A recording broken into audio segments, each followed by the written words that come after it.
중세 수도원에 전해오는 얘기 가운데 이런 얘기가 있습니다. 신이 남자를 창조하고 남자에게 묻습니다. 어떻게 하면 그대가 행복한 나날을 보낼 수 있겠는가? 신이여 나에게 여자를 만들어 주십시오. 그래 어떤 여자를 만들어주면 그대는 행복한 삶을 살 수 있겠는가? 때마침 앞들에 꽃들이 환하게 피어 있었습니다. 저 꽃들처럼 아름다운 여인을 만들어 주십시오. 하늘에서는 새들이 예쁜 노래를 부르고 있었습니다. 저 새들처럼 예쁜 목소리를 가졌으면 합니다. 창공의 무지개가 휘영청 감겨 있었습니다. 저 무지개처럼 화려하고 하늘에서는 구름이 두둥실 떠가고 있었습니다. 저 구름처럼 넓은 치맛자락을 가지고 있었으면 좋겠습니다. 그리고 저 산 너머에서는 산들바람이 포근하게 봄바람이 불어왔습니다. 저 봄바람처럼 포근하고 따뜻했으면 합니다. 언덕 위에서는 양이 노늘고 있었고 마침 여우가 그 앞을 지나고 있습니다. 양처럼 온순하고 여우처럼 상냥했으면 합니다. 바다에서는 파도가 출렁이고 있었습니다. 저 파도처럼 강인하고 인내심이 있었으면 합니다. 돌아서는데 하늘에서 소낙비가 한 줄기 시원하게 내려칩니다. 저 소낙비처럼 시원한 여인을 만들어 주십시오. 그래서 그런 여인을 만들어 줬더니 아니나 다를까 꽃처럼 예쁘고 새처럼 아름답게 아주 상냥한 목소리로 사랑을 나누었습니다. 양처럼 온순했고 여우처럼 상냥했는가 하면 봄바람처럼 따스했고 파도처럼 인내가 있었고 소낙비처럼 시원한 여인이었습니다. 1년이 지나고 2년이 지나고 세월이 지났습니다. 아니나 다를까 참으로 이 여인은 꽃처럼 금방 시들어버리고 마는 겁니다. 새처럼 짹짹거리는 목소리로 바가지를 긁기 시작을 했습니다. 구름처럼 바람처럼 치맛바람을 일으키고 다니는가 하면은 양처럼 미련하고 여우처럼 간사하기 시작을 했습니다. 파도처럼 가정의 폭군이 되는가 하면은 소낙비처럼 변덕스러운 여인이 되어버리고 말았다 하는 얘기입니다. 그러더니 마침내 이 여인은 선악과를 따들고 집에 들어왔다 하는 얘기. 그리고 수도원에 그런 주석을 달아놓았습니다. 이 땅의 것으로 만족하려고 하는 사람 바로 그것 때문에 찔려 상처를 받게 될 것이다. 이 얘기는 중세 한 수도원의 독특한 사상을 반영한 것이긴 하지만 우리에게 주는 교훈이 있지 않습니까?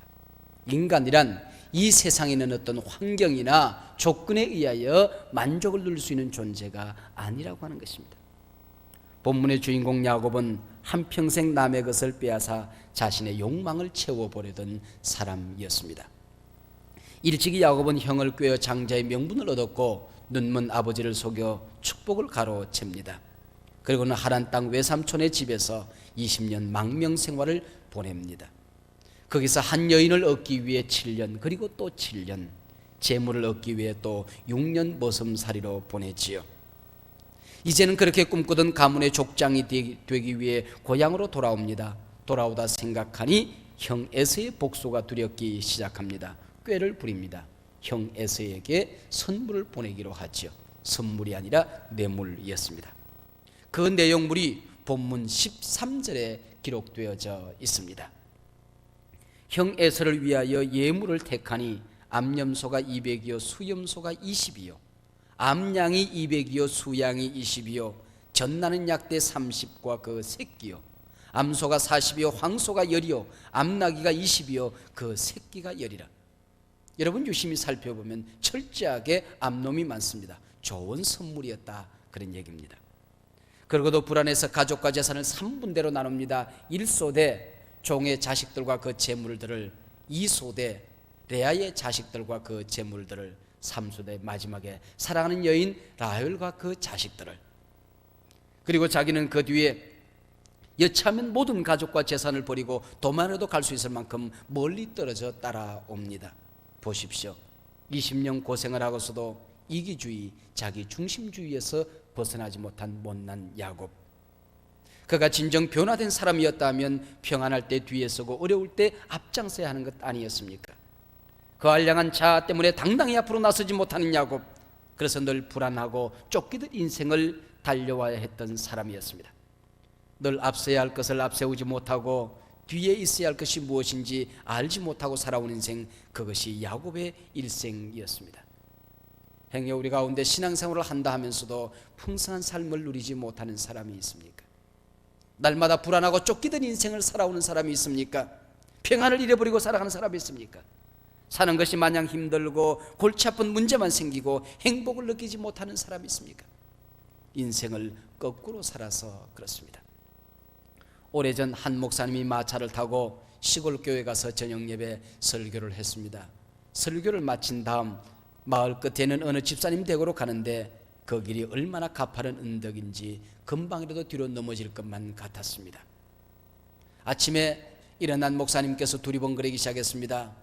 아니 목사님 뭘 그렇게 열심히 찾으십니까? 간밤에 내가 가파른 언덕을 올라왔는데 아니 아침에 일어나니 언덕이 없어지지 않았습니까? 아니 목사님 무슨 말씀을 하십니까? 이 마을은 전부 다 평지라 언덕이 없습니다. 교회를 가우뚱거리고 가만히 쳐다보았더니 직구전 마을 청년들이 마차의 앞뒤바퀴를 바꿔 달아놓았던 것이지요. 작은 앞바퀴 뒤에 달고 큰 뒷바퀴 앞에 달아놓았기 때문에 목사님도 말도 힘든 가파른 언덕을 올라오는 것으로 느꼈던 것입니다. 왜 목사님이 그렇게 힘든 고갯길을 가야 했습니까? 앞에 있어야 할 것이 뒤에 가고 뒤에 있어야 할 것들이 앞으로 왔기 때문 아니었습니까? 예수는 앞서고 나는 뒤에 서고 믿음을 앞세우고 욕심을 뒤에 묻고 말씀을 앞세우고 자아는 뒤에 서고 거기에 평안이 있고 형통이 있는 것 아닐런지요. 야곱을 보십시다. 가족과 우양떼가 다 강을 건넌 다음에도 야곱은 두려움의 강을 건너지 못하고 그 밤 약본 나루터에서 밤을 지내세우게 됩니다. 잠이 오지 않습니다. 밤은 더욱 어둡게만 느껴졌습니다. 밤이 깊어지자 불안과 근심 걱정도 깊어지만 갔습니다. 그런데 전전긍긍하던 이 야곱의 옆구리를 누가 걷어찹니다. 그래서 소위 야곱의 씨름이 시작되는 겁니다. 재미있는 사실은 이 싸움은 야곱이 하나님께 매달린 씨름이 아니라고 하는 것입니다. 24절을 보십시다. 야곱은 홀로 남았더니 어떤 사람이 날이 새도록 야곱과 씨름하다가, 이것 보세요. 야곱은 홀로 남았더니 어떤 사람이, 여기 주어가 분명 어떤 사람으로 되어 있습니다. 이 어떤 사람이 하나님이라는 사실을 우리는 잘 알고 있습니다. 씨름의 판정이 어떻게 나는가 보십시다. 25절, 그 사람이 자기가 야곱을 이기지 못함을 보고 그렇게 되어 있습니다. 여기서 분명 주격이 싸움을 걸어온 그 사람으로 되어 있습니다. 무슨 얘기입니까? 지금 야곱이 하나님을 붙들고 철야기도 하고 있는 시간이 아니라 오히려 하나님 쪽에서 야곱에게 뭔가 요구할 것이 있어서 찾아오신 사건이란 말입니다. 여러분 분명히 기억하십시오. 당신 인생의 주인은 당신 자신이 아니라 하나님이라는 사실을. 창세기 28장 베델에서 야곱이 사닥다리를 통해 하나님을 만날 때도 마찬가지입니다. 이 사닥다리는 야곱이 하나님을 만나러 올라가기 위해서 설치한 사닥다리가 아니고 하나님께서 야곱을 만나기 위해 하늘에서 땅으로 내려온 사닥다리였다는 것입니다. 이것이 기독교입니다. 우리 하나님은 이런 분이십니다. 하나님은 언제나 찾아오시는 하나님이십니다. 내 인생의 주관자는 하나님이십니다. 그분이 오늘도 내 삶 속에 간섭하고 내 인생의 미래를 개입하고 계시다는 사실을 우리가 알아야 합니다. 그 많은 세월을 지켜보았지만은 하나님의 커다란 기도에도 불구하고 조금도 편하지 않는 사람, 타성적인 교회 생활, 형식적인 신앙 생활, 자신의 욕심을 채워주시는 분이 하나님이라고 믿는 현세적인 종교인, 뚜렷한 변화의 조짐조차 없는 야곱 같은 사람, 마침내 하나님께서 간섭하고 들어오십니다. 하나님께서 옆구리를 걷어차고 씨름을 걸어오시는 것입니다. 하나님께서 찾아오신 이 상황을 본문 24절은 한마디로 이렇게 요약합니다. 야곱은 홀로 남았더니, 야곱은 홀로 남았더니, 내가 홀로 남는 시간, 고독을 느끼는 그 시간, 하나님 찾아오시는 시간입니다. 하나님이 내 인생에 간섭하고 개입하고 들어오시는 시간입니다. 우리는 많은 사람들 속에 파묻혀 살아갈 때에, 내가 부족함을 모르고 살아갈 그때에, 여러 곳에서 나를 찾고 세상이 내게 박수와 갈채를 보내고 있을 그때에 우리는 가면을 뒤집어 쓰고 살아갑니다. 폼을 잡기 시작합니다. 허세를 부리며 살아갑니다. 자신을 과장합니다. 그 모습은 참된 나의 모습이 아니라 위장된 나의 모습이었습니다. 정직한 나의 모습이 아니라 거짓된 나의 모습이었습니다. 그래서 하나님은 야곱을 만나시기 전에 야곱을 홀로 남게 하시는 것이었습니다. 우리가 신앙생활을 하면서도 직분이라는 가면을 쓰고 살 때가 있습니다. 사람들과 어울리고 동료들 속에 둘러싸여 있을 때 자신의 실체를 보지 못합니다. 신앙의 연조가 가민이 되어 하나님을 만나지 못하는 사람들이 허다합니다. 세상에서 잘 나가던 사람이 교회에 들어오면 그 가면 때문에 그 체면을 벗어던지지 못하여 하나님을 만나지 못하는 하루하루를 살아가게 되는 것입니다. 얼마 동안을 기다리던 하나님께서 더 이상 나를 버려둘 수 없을 때에 나를 홀로 있게 만듭니다. 박수를 사라지게 합니다. 사람들이 내 곁에서 떠나갑니다. 많은 일꾼들이 사라집니다. 홀로 있는 순간입니다. 그때 자신의 실체를 발견하는 시간입니다. 누가복음 15장에 보면 탕자가 나옵니다. 돈이 많고 친구들이 많을 때는 자신을 보지 못했고 아버지를 기억하지 못했습니다. 누가복음 15장 14절에 보면 다 없이 한 후에 친구들이 떠나고 재물들이 없어진 다음에 이어지는 17절, 스스로 돌이켜 He came to himself. 그는 자기 자신에게로 돌아왔다라고 말하고 있습니다. 가면을 쓰고 살아갈 때에 자기 자신을 잃어버리고 살았습니다. He came to himself. 자기 자신에게로 돌아왔다. 자신을 발견하는 순간 아버지를 찾아 나서게 되는 것입니다. 야곱이 벌거벗은 이 자리는 약복간 나루터였습니다. 여기 약봇이라고 하는 말은 비운다, 몽땅 쏟아버린다 하는 뜻입니다. 약봇 나루터는 지금까지 자기 인생을 철저히 비우는 자리입니다. 벗어야 입을 수 있습니다. 비우야 새로운 것을 채워갈 수가 있는 것입니다. 교회는 약복 나루터입니다. 이곳까지 와서도 자신을 비우지 못하면, 교회에 와서도 가면을 벗어던지지 못하면, 은혜의 자리에 와서도 헛된 욕망을 쏟아버리지 못하면 하나님을 만나지 못합니다. 은혜를 체험할 수가 없습니다. 하나님이 당신을 도와줄 수가 없습니다. 하나님께서는 홀로 남아있는 야곱에게 싸움을 걸어 오셨습니다. 그 싸움은 밤이 새도록 계속되었습니다. 새벽녘 하나님은 야곱의 환도뼈를 내려치십니다. 환도뼈는 사람의 상체와 하체를 연결하는 뼈를 말합니다. 힘을 쓸 수 있는 가장 중심의 자리라고도 합니다. 인체 중에서 가장 강한 뼈라고도 합니다. 하나님께서 이 환도뼈를 내려치시자 야곱은 그 자리에서 쓰러지고 맙니다. 하나님께서 왜 야곱이 힘을 쓸 수 있는 이 마지막 자리를 내려치셨을까요? 지금까지 야곱의 생애는 나는 내 힘으로, 내 재주로, 내 꾀로 뭐든지 할 수 있다라는 생애였습니다. 둘째로 태어나 장자가 되었습니다. 아버지의 축복을 가로챘습니다. 맨손으로 미인 아내를 얻었고 재산과 명예를 얻었습니다. 내가 마음먹으면 안 되는 일이 없다. 나는 무슨 수를 써서라도 내 목적을 이루고야 만다. 이 얼마나 방자한 인생살이였습니까? 이러한 야곱을 하나님은 때려 눕히십니다. 환도뼈가 부러지는 이 순간 야곱의 인생은 케어되고 마는 것입니다. 녹다운되고 마는 것입니다. 이제 내 인생은 깨끗이 끝났구나. 바로 그 순간 하나님을 붙들게 됩니다. 내 건강에 자신만만하여 방탕하던 한 인생이 병석에 눕게 됩니다. 내 주머니에 돈이 있기 때문에 하나님을 의지하지 않던 사람이 실패를 경험합니다. 능력이 많다는 것 때문에 기도하지 않던 사람이 자신의 한계를 깨닫기 시작합니다. 바로 환도뼈가 부러지는 순간입니다. 야곱은 환도뼈가 부러지는 그 순간, 이제 내 인생이 끝났다고 생각하는 그 순간 하나님을 붙들게 됩니다. 이제 내가 의지할 곳은 하나님 한 분밖에 없구나. 하나님, 나는 당신 없이 못 살아요. 주 없이 살 수 없어요. 당신이 축복하지 아니하면 나는 살아갈 수가 없어요. 그래서 본문 26절에 보면 야곱이 가로되 당신이 내게 축복하지 아니하면 가게 하지 아니하겠나이다. 이때 상황을 호세아 선지자는 12장 4절에서 이렇게 추석하고 있습니다. 천사와 힘을 겨루어 이기고 울며 그에게 간구하였으며, 자신의 재주가 아니라 이제 하나님 그분을 의지하기 시작합니다. 간산자기 꾀가 아니라 내 수단, 내 요령이 아니라 하나님의 도움을 요청하기 시작합니다. 울며 그에게 간구하였더라. 가장 간절한 기도였다고 말합니다. 야곱은 환도뼈가 부러진 다음에야 기도하기 시작했습니다. 그리고 또 한 가지 놀라운 사실은 오늘 본문 28절에서도 호세아 선지자도 똑같이 환도뼈가 부러진 야곱이 이겼다고 말합니다. 네가 하나님과 겨루어 이겼도다.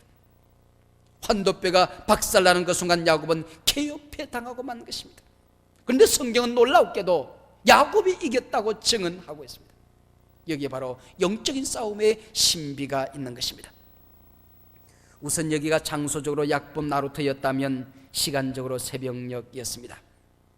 내 인생을 버텨주던 환도뼈가 부러지는 약봉 나루터, 어둠이 물러가고 동이 트는 이런 새벽, 거기서 야곱은 하나님을 만났습니다. 사랑하는 한소망의 가족 여러분, 우리는 앞으로 40일 동안 하나님과 이 씨름을 계속할 것입니다. 지금까지 한 번도 진지한 기도를 해보지 못하신 분들, 이 씨름을 결단하십시오. 오랜 시간 가면을 쓰고 세상의 갈채를 받고 살아오신 분들, 이제 홀로 하나님을 만나 보십시오. 내 힘으로 뭐든지 할 수 있다고 믿고 사셨던 분들, 하나님께서 내 환도뼈를 치시기 전에 주님 앞으로 나오십시오. 바쁘게 뛰며 살다 보니 하나님보다 앞장서서 달려오신 분들, 인생의 앞뒤가 바뀌신 분들, 이제 결단하십시오. 이 40일 동안 특별히 가정을 위해서 기도하는 특별한 시간들을 우리는 가지게 될 것입니다. 이 어려운 세상, 여러분의 기도가 없이도 남편들이 꿋꿋이 이 세상을 승리하며 살아갈 수 있다고 생각하십니까? 가정의 제사정되는 여러분들의 기도가 없이도 살아가는 남편들이, 내 자식들이 험한 이 세상을 승리하며 달려갈 수 있다고 생각하십니까? 그래서 우리는 첫 번째 주일, 가정의 복음의 기초를 놓는 주간이라는 주제로 첫 번째 주간을 보내게 될 것이며, 두 번째 주간에는 남편과 남성들을 세우는 주간으로 보내게 될 것입니다. 세 번째 주간에는 아내와 여성들을 격려하는 주간이 될 것이며, 그 다음 주간에는 자녀를 축복하는 주간이 될 것입니다. 다섯 번째 주간에는 노인과 부모를 위한 주간이 될 것이며, 마지막 여섯 번째 주간에는 가정의 비전을 나누는 주간이 될 것입니다. 매주 월요일은 우리 이번 40일 동안에 이번 주제를 설정하고 기획한 기가연의 송기른 목사님이 새벽 예배를 인도할 것이며, 화요일부터 토요일까지는 제가 말씀을 증거하고 새벽 예배를 인도해 가게 될 것입니다. 저 자신이 여러 가지 이유로, 건강상, 업무상 이유로 오랜 시간 새벽 기도를 인도하지 못했습니다. 저와 함께 이 40일 동안 새벽에 일어나 기도하리라 결단을 해 보십시오. 사실 새벽 기도의 싸움은 새벽에 일어나는 싸움이라기보다는 저녁에 빨리 자는 싸움이 될 것입니다. 이 기간 동안 토요일 밤을 제외하고는 모든 교회 모임을 폐지하십시오. 사랑방 모임, 선교회 모임 등 이미 계획된 시간을 제외하고는 주중 새로운 계획을 언급합니다. 교역자들도 이제 이번 이 기도 기간 동안 야간 신방을 되도록이면 절제하게 될 것입니다. 온 교인이 지역별로, 구역별로 카풀을 계획하여 함께 오십시오. 그러면 카풀은 천국 가는 열차가 되어서 여러분들을 40일 동안 축복의 자리로 인도해 줄 것입니다. 이 40일 동안 밤 문화와 아침 문화와의 싸움이 될 것입니다. 새벽 체질이 되기까지 컨디션에 이상이 생길 수도 있습니다. 그러나 당황하지 마십시오. 밤에 자고 새벽에 일어나는 민족이 복을 받습니다. 의사들은 큰 수술을 새벽에 합니다. 아브라함은 이삭을 바칠 때에 새벽에 순종했습니다. 홍해가 새벽에 갈라졌고 요단강이 새벽에 갈라졌으며 여리고성이 새벽에 무너졌고 만나가 내리는 시간이 새벽이었습니다. 누가복음 5장에 보면 베드로는 새벽에 큰 고기를 잡았고 1907년 한국교회는 새벽 기도회로 부흥이 일어났습니다. 예수님은 새벽에 탄생되셨고 새벽에 부활하셨고 새벽에 재림할 것이라고 말합니다. 새벽에 성도들이 부활하시는 주님, 재림하시는 주님을 만나게 될 것입니다. 새벽이란 말을 히브리어로 바케르, 샤하르라고 하는데, 이 말이 동사용어로 바뀌어지면 부지런하다, 열심을 내다, 기도한다, 구한다 라는 뜻입니다. 즉 새벽은 부지런히 기도하는 시간이라는 뜻 아니겠습니까? 하나님께서는 매달려 애원하고 기도하는 야곱의 이름을 바꾸어 주셨습니다. 야곱처럼 이번 교회 당신의 운명이 바뀌어지게 될 것입니다. 가정의 진로들이 바뀌어지게 될 것입니다. 내 이름이 무엇이냐? 야곱이니이다. 야곱이란 말은 그가 어머니 뱃속에서 태어날 때 먼저 나오는 형을 시기하여 발목을 붙들고 나왔다는 데서 생겨서 약탈자, 강도라는 뜻을 가지고 있습니다.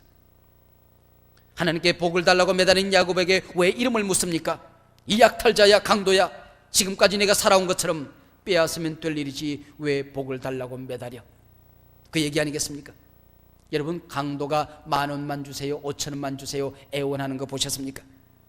강도가 왜 달라고 애원해? 너는 기도하던 사람이 아니지 않느냐? 내 제주로 살던 자가 아니냐? 내 이름이 무엇이냐? 약탈자 야곱이니이다. 이제부터 약탈자 야곱이라 이름하지 말라. 너의 간사함으로 살려고 하지 말라. 복을 빼앗으려고 하지 마라. 내가 너에게 흡족한 복을 내려주리라. 이제부터는 내 이름을 이스라엘이라고 하리라. 이스라엘, 하나님이 다스리신다, 하나님이 책임지신다는 뜻입니다. 하나님이 다스리신다, 이것이 축복이요, 이것이 신앙입니다. 하나님께 매달리는 것, 하나님께 내 인생을 맡기고 살아가는 것, 하나님이 간섭하시고 하나님이 다스리시는 것, 이것이 승리요 그리스도 안의 영광 아니겠습니까? 내 이름은 이스라엘이다. 너는 승리자이다. 네가 이겼다. 복을 얻어내는 싸움에서 이겼다는 뜻입니다.